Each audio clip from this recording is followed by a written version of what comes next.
Bonjour à tous, j'espère que vous allez bien. Aujourd'hui on se retrouve pour une nouvelle vidéo sur Dragon Ball GT. Donc voilà, j'espère que vous êtes bien installés. Voilà, si vous êtes assis, debout, allongé, peu importe. En tout cas, installez-vous correctement, prenez ce qu'il faut. Et franchement les gars, dégustez cette vidéo.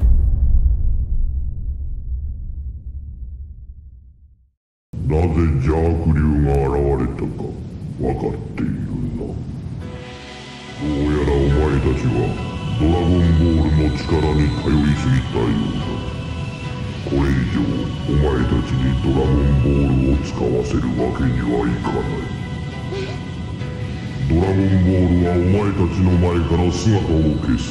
そしてこの私もだ。乗れ悟空。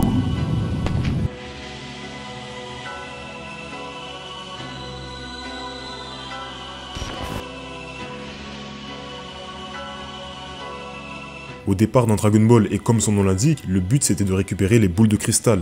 Pour ça, Goku et Bulma partaient à leur recherche et voilà comment débutait l'aventure. Mais au fil du temps et à force d'avoir recours au Dragon Ball, l'équilibre entre l'énergie positive et l'énergie négative a été rompu. Et bien évidemment, tout ça a entraîné la naissance des dragons maléfiques dans Dragon Ball GT. Tous sont le fruit de l'abus des Z-Warriors. Au lieu d'accepter la fatalité et respecter le cours des choses, ils ont préféré jouer avec la vie et la mort en invoquant Shenron. Et pourtant, le vieux Kaioshin les avait bien mis en garde sur ça. Les Dragon Ball ne sont pas des jouets et ne doivent surtout pas être utilisés à la légère. Mais malheureusement, et surtout à cause de leurs abus, Goku et les autres ont dû faire face aux conséquences de leurs actes lors de cet arc final.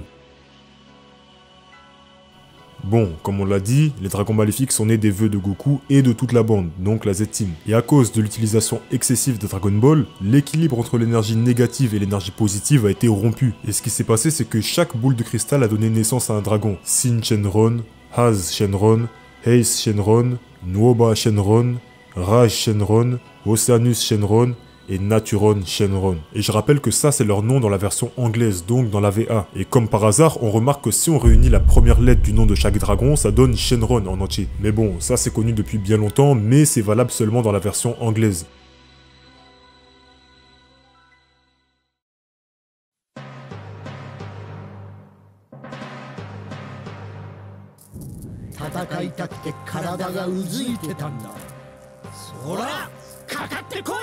Bon, là je sais que je vais en fâcher certains. Il y en a quand ils entendent Goku SSJ4 plus fort que Goku SSJ Blue, ils pètent les plombs. Mais non, il a pas de ki divin, dans Dragon Ball Super il a affronté un tel, donc forcément il est plus fort. Mais les gars, moi je me demande, au bout d'un moment, combien de fois je vais devoir prouver que Goku SSJ4 il est plus fort que Goku SSJ Blue et qu'il lui met une tempête carrément. J'ai fait je ne sais combien de vidéos pour expliquer le niveau de Goku GT ou Goku SSJ4 et carrément j'ai même fait des combats fictifs opposant Goku GT à des personnages de DBS justement pour voir les différences entre les puissances. Mais malgré ça et malgré toutes les preuves que j'ai données pour démontrer que Goku SSJ4 est plus fort que Goku SSJ Blue, il y a encore des gens qui ont du mal avec ça. Donc non, le soi-disant argument ki divin là, c'est pas vraiment un argument. Sinon les personnages comme Gohan, Freezer, Hit, Jiren ou Broly n'auraient jamais dépassé des personnages comme Goku ou Vegeta qui eux ont vraiment du ki divin. Mais bref, ça c'est dit. Dans le Dragon Ball GT Perfect File numéro 2, on nous dit que Gogeta SSJ4 est la fusion ultime. Donc normalement, là c'est clair.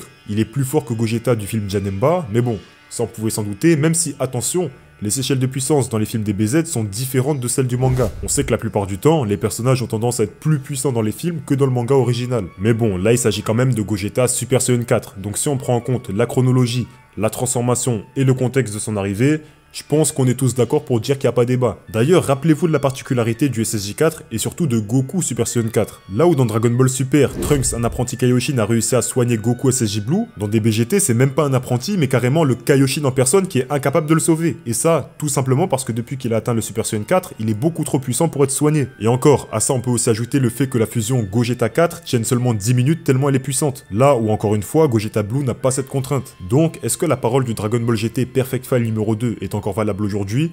Pour moi, oui. 二つ目の願いを言え。悟空を、孫悟空をなんとか生き返らせることはできませんか。どうしても生き返らせてほしいんです。 Je sais pas si vous vous souvenez du moment où tout le monde est réuni pour invoquer Shenron. Juste après avoir ressuscité les victimes de Cell, Yamcha demande à Shenron s'il est possible de ressusciter Goku. Et même si à ce moment-là, Shenron répond que c'est impossible, Yamcha et les autres cherchent quand même le moyen de le ressusciter. Et c'est justement là que Goku intervient.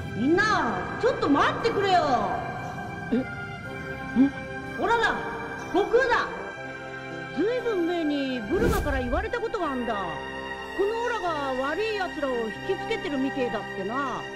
考えてみっと確かにそうだろ。Certes, il a attiré des ennemis à plusieurs reprises, mais ce qu'il oublie là, c'est que les Dragon Ball, elles aussi, en ont attiré un paquet. Et c'est justement cet arc final de DBGT qui me donnera raison. Goku attire les ennemis, ok, mais les Dragon Ball aussi. Et c'est justement elles qui sont à l'origine de cet arc final. Sans les boules de cristal et sans Goku, le monde se porterait certainement mieux. On l'a vu lors de la période entre la mort de Cell et l'arrivée de Majin Buu, la paix a tellement régné que Vegeta a enfilé des vêtements de terrien et que Gohan a arrêté l'entraînement pour se mettre à fond dans l'école. Donc ça, on le sait depuis l'arc Cell. Lorsque Son Goku est absent, la paix est présente. Mais s'il y a bien une preuve ultime de ce que disaient Goku et Shenron, c'est bien le film 100 ans après. Bien sûr que le monde continue d'exister, et le bien et le mal cohabitent sur la Terre. Mais ce qu'on ne peut ignorer, c'est que durant ces 100 dernières années, le monde a été épargné des menaces auxquelles Goku a pu faire face par le passé. Plus d'ennemis puissants pour détruire la planète, ou bien s'emparer des Dragon Ball. Et justement, ça crée un lien avec ce dont je voulais parler juste après.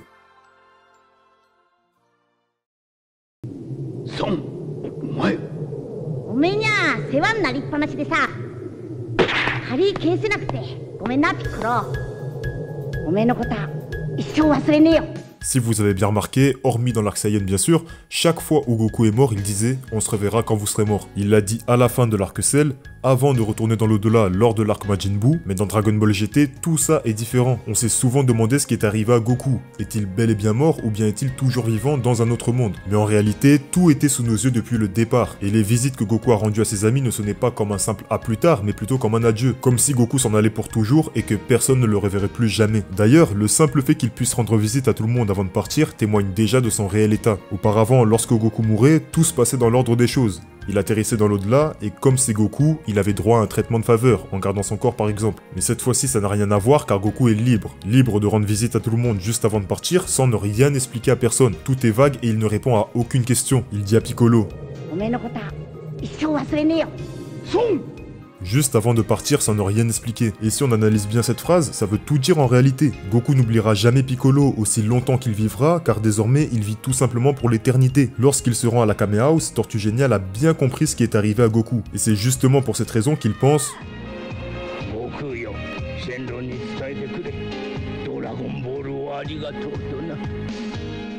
pareil, juste avant de partir visiter tout le monde, Goku monte sur le dos de Shenron et Vegeta lui dit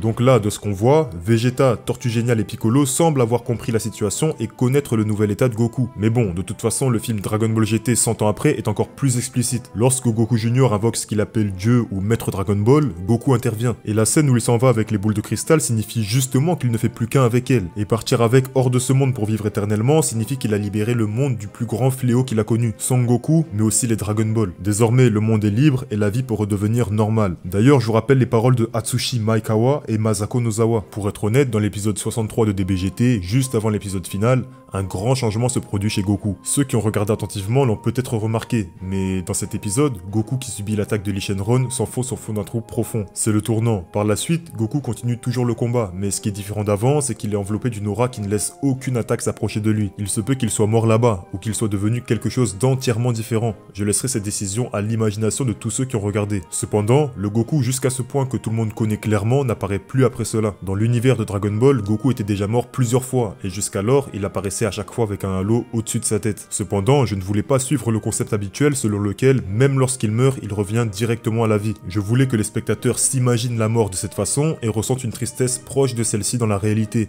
J'ai donc fait en sorte qu'un changement s'opère chez Goku. Et puis après ça, une fois qu'il a vaincu Lee Shenron et exaucé le dernier souhait, Goku s'en va avec Shenron et les Dragon Ball vers un endroit où les gens ne peuvent définitivement pas aller, tout en souhaitant que les gens puissent se débrouiller par leur propre force dans un monde sans Dragon Ball. Et Vegeta est le seul à remarquer où il se dirige. Sauf que, personnellement, j'imagine que Goku pourrait surgir de manière inattendue, juste chez Chichi de temps en temps. Oui, de manière inattendue. Et on a aussi l'avis de Masako Nozawa. La scène où, après que Goku ait fini de se battre, il monte sur Shenron et dit « Le dos de Shenron est bien chaud », c'est parce que monter sur Shenron signifie que Son Goku va quitter ce monde et aller dans le monde des dieux. J'étais contente qu'il n'ait pas écrit clairement qu'il était mort. Cependant, je pense que Goku est probablement allé chez Shenron et qu'il s'entraîne à nouveau. Donc voilà, on a eu les paroles de Masako Nozawa, Atsushi Maekawa, et moi, je vous ai donné mon avis concernant l'état de Goku. Et moi, avec toutes ces informations, c'est comme ça que j'interprète la fin. Donc voilà, après chacun peut avoir son avis et interpréter les choses à sa sauce. Mais moi je vous ai donné mon avis. Mais maintenant, la vraie question c'est comment Goku est devenu le gardien des Dragon Ball et pourquoi est-il parti avec Shenron? On l'a dit en début de vidéo, l'arc final de Dragon Ball GT est arrivé à cause des personnages de Dragon Ball. Utiliser les boules de cristal pour contrer la mort ou demander n'importe quel type de miracle. Toutes les fois où les personnages principaux ont invoqué Shenron pour des bêtises ou pour demander n'importe quel type de vœu, tout ça a donné lieu à une conséquence, l'arrivée des dragons maléfiques. 再び通信中を取り込んだことにより俺は完全になった。これからは俺が神だ。何でもかんでもぶち壊す破壊神だ。全宇宙をこの俺のマイナスパワーで破壊し尽くしてやる。どうした悟空？死んじゃったのか？ Et oui, il fallait bien que ça arrive, on pouvait pas compter indéfiniment sur les Dragon Ball sans avoir de conséquences en retour. Donc même si l'équilibre entre l'énergie négative et l'énergie positive a été rompu, c'est enfin dans cet arc que l'équilibre entre le bénéfice et le prix à payer a été respecté. Et là vous me direz certainement, ok, mais quel en a été le prix? L'arrivée des dragons maléfiques? Mais ça, en réalité, ce n'était que le châtiment destiné aux terriens à cause de leurs abus. Le prix, lui, a été tout autre et il était en réalité la vie de Son Goku. Alors est-il mort ou bel et bien vivant? En réalité, tout s'est passé lorsqu'il était dans le trou. C'est là le tournant. Alors que la situation était des plus chaotique après avoir défusionné et rétrogradé, Lee Shenron a envoyé son attaque pour abattre la Terre. Et on le sait, à la base, Son Goku était largement battu par le dragon maléfique. Mais ça, c'était sans compter l'apparition et l'aide de Shenron.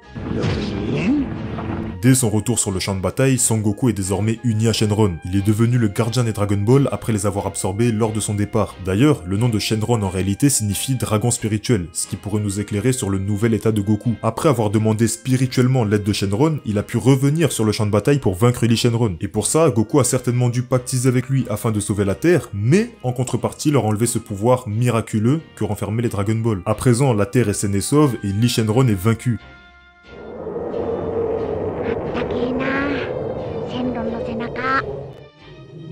なんだいいから握手だ。孫お前 Bon, bah voilà, cette vidéo est terminée, j'espère qu'elle vous aura plu. Les gars, il y a un truc à dire. Merci les gars, merci pour les 10 000 abonnés, merci pour les 10K. Merci pour les 10 000. Ok, on n'est pas 10 000 sur les lives, on n'est pas 10 000 sur chaque vidéo, mais quand je vois les mêmes personnes dans les commentaires pour donner de la force, encourager et tout, bref, pour le Genkidama, ça me fait plaisir les mecs. Enfin bref, moi je suis pas trop dans les longs discours, donc voilà les gars. En tout cas, donnez-moi votre avis dans les commentaires sur l'arc final de DBGT. Et voilà, n'oubliez pas de liker, partager et de vous abonner. Et d'activer la notif aussi pour ne rien rater. Et moi je vous dis à la prochaine pour une nouvelle vidéo. Sayonara.